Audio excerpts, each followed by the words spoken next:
अस्सलाम वालेकुम। कैसे हैं आप सब? उम्मीद करती हूँ सब ठीक ठाक होंगे, बहुत मज़े में होंगे। अल्लाह ताला आप सबको खुश रखे, आबाद रखे और सेहत के साथ ज़िंदगी दे, आमीन।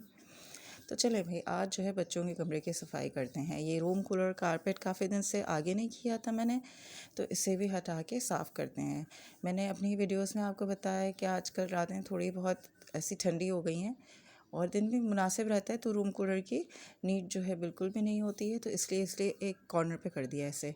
और यहाँ पे आप देख रहे हैं कि मैं ब्लैंकेट भी फोल्ड करके रख रही हूँ, क्योंकि ये वेदर चेंजेस की वजह से ना वायरल फ्लू बहुत फैले हुए हैं। फ़ीवर, निमोनिया, मलेरिया, चिकनगुनिया, ये सब कुछ हम बहुत ज़्यादा न्यूज़ पे देख रहे हैं और अपने रिलेटिव्स या जानने वालों के बारे में भी सुन रहे हैं कि किसी ना किसी को कुछ ना कुछ ये हो रहा है। तो प्लीज़ एहतियात कीजिए, मल्टीविटामिन्स लें, सूप पिएँ।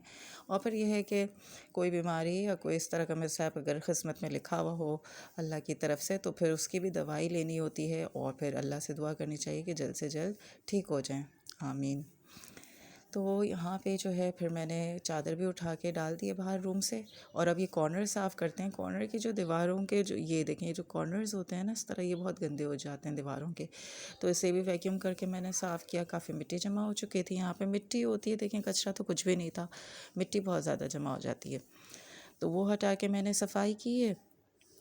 और फिर जो है यहाँ मैट पर से भी अच्छी तरह से सफाई कर दी है। तो इसी तरह जो है आप डिवाइड किया कीजिए अपने जो है वीकली क्लीनिंग रूटीन को, या कि किस तरह आपने एक एक कमरे को जो है डीप क्लीन, थोड़े बहुत डीप क्लीन इस तरह करना है। तो ये होता है कि ये नहीं है कि 2 महीने में या 2 महीने में आप पूरे घर की सफाई में आप लगी हुई हैं और अपने आप को बिल्कुल थका रही हैं, इस तरह नहीं होता है। ये इस तरह आप कोई भी कॉर्नर या कोई भी कबर्ड, कुछ इस तरह का हिस्सा रूम का लेके उसे डीप क्लीन कर सकते हैं। अब जैसे कि आज मैंने सोचा था कि जो है कबर्ड के नीचे से इस तरह झाड़ू दे के कचरा बाहर निकालूंगी। तो ये देखें यहाँ पे जो है वैक्यूम तो आप देखते हैं ना कि मैं रूम में कर लेती हूँ, लेकिन इससे क्या होता है कि कबर्ड के नीचे तो कचरा जमा हो जाता है। अच्छा, इसके नीचे रैपर्स वगैरह भी चले जाते हैं, कुछ बच्चे खाते हैं, पेपर्स होते हैं और मिट्टी के तो इतने, देखें आप, ये गुच्छे जैसे निकले थे मिट्टी के जो मैं आपको दिखा रही हूँ। तो वैक्यूम तो पॉसिबल नहीं है कि नीचे जा सके। अच्छा, मैंने इतनी दफ़ा कहा था ये फर्नीचर के नीचे व्हील्स लगाने हैं, लेकिन जब ये तैयार हुआ था कबर्ड तो इसके नीचे कोई व्हील्स नहीं लगे हुए थे। तो ये बहुत आगे करने में बहुत मुश्किल होती है ना, तो इसीलिए फिर जो है मैंने झाड़ू नीचे डाल के जो है सफाई कर दी थी। अब जो मिट्टी इतनी सारी बाहर निकली थी उसे अब मैं वैक्यूम कर रही हूँ।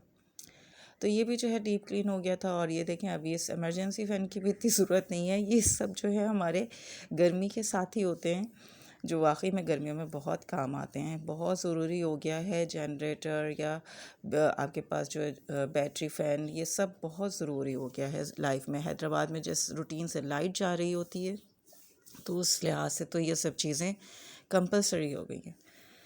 अच्छा, अब जो है हम मैट्रेस वगैरह के ऊपर से भी वैक्यूम कर लेंगे,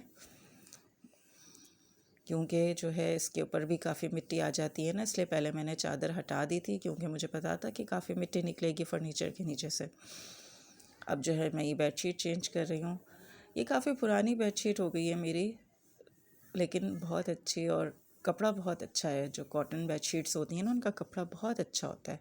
अब देखें यहाँ मैं, जो मैंने ये गैजेट मंगाया था क्लीनिंग मॉप, जो रूफ़ वगैरह और फैंस वगैरह के लिए होता है, सीलिंग्स के लिए होता है, इससे देखें मैंने कबर्ड को साफ़ कर दिया आराम से। तो बस ये आप जो है काम तो देखें आपने करना होता है, लेकिन इस तरह के जब आप गैजेट्स वगैरह कुछ भी इस तरह की चीज़ें आप लेते हैं ना, तो उससे क्या होता है ज़िंदगी थोड़ी आसान हो जाती है। करना तो आपने ही होता है, तो थोड़ा टाइम का जो क्लीनिंग टाइम है वो, उसका प्रोसेस थोड़ा सा कम हो जाता है और थोड़ी सी आपकी ज़िंदगी आसान हो जाती है। और ख़ास तौर पे जब आपके पास कोई हेल्पर ना हो, तो ज़रूर अपने लिए इस तरह के क्लीनिंग गैजेट्स जो है मंगाया करें। अब यहाँ पे मैं टेबल की सफाई कर रही हूँ। इसको जो है ग्लास को तो मैंने ऊपर से आराम से साफ़ कर दिया था, लेकिन फिर मुझे ऐसा लग रहा था कि ग्लास नीचे से भी गंदा है, तो फिर जो है मैंने नीचे से भी इसको आराम से इस तरह देखें साफ़ कर दिया। मैंने रॉड जो है हल्की सी टर्न की और जो है इसे फिर अच्छी तरह से साफ़ कर दिया इसके ग्लास को। तो बहुत ही हैंडी मॉप है ये, आप ज़रूर जो है लें, बहुत काम आएगा ये आपके।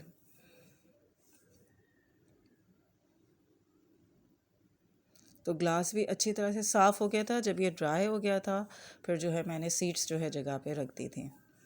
अब जो है वैक्यूम कर लेंगे यहाँ से।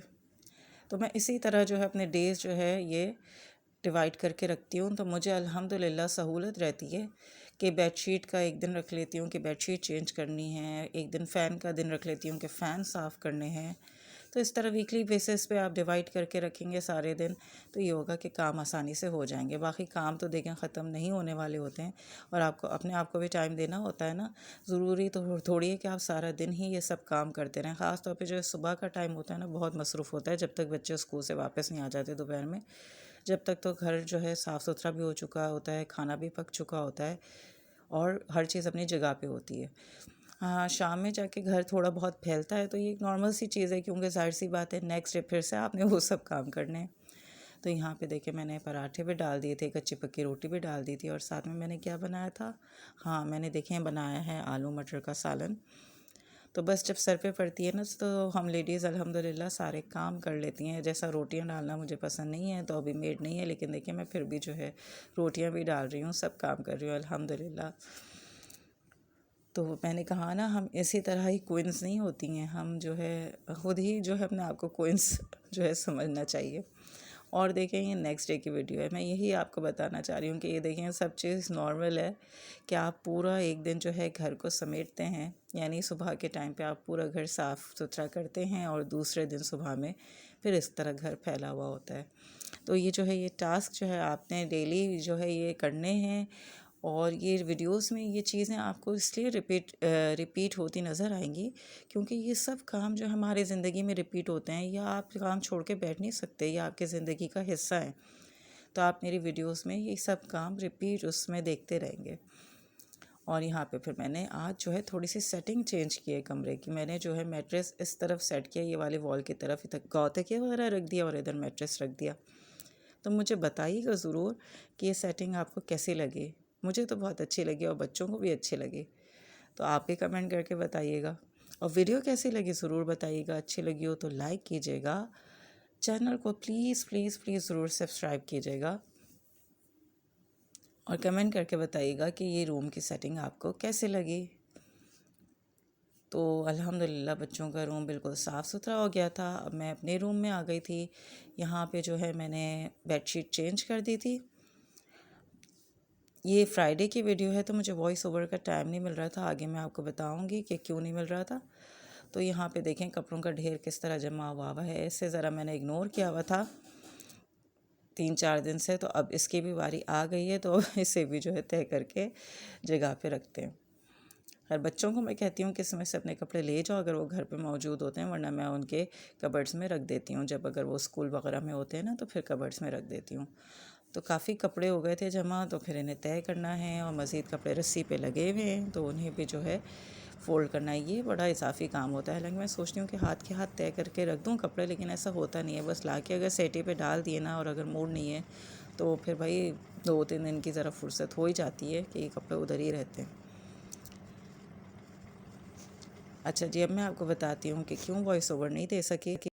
क्योंकि मेरे एंकल में जो है चोट लग गई थी तो फिर मैंने बैंडेज करवाई है, तो बिल्कुल भी वॉइस ओवर का दिल नहीं चाह रहा था ना 2-3 दिन से। तो बस आप सब दुआओं में याद रखिएगा। आने वाली वीडियोस तक के लिए थैंक यू एंड अल्लाह हाफ़िज़।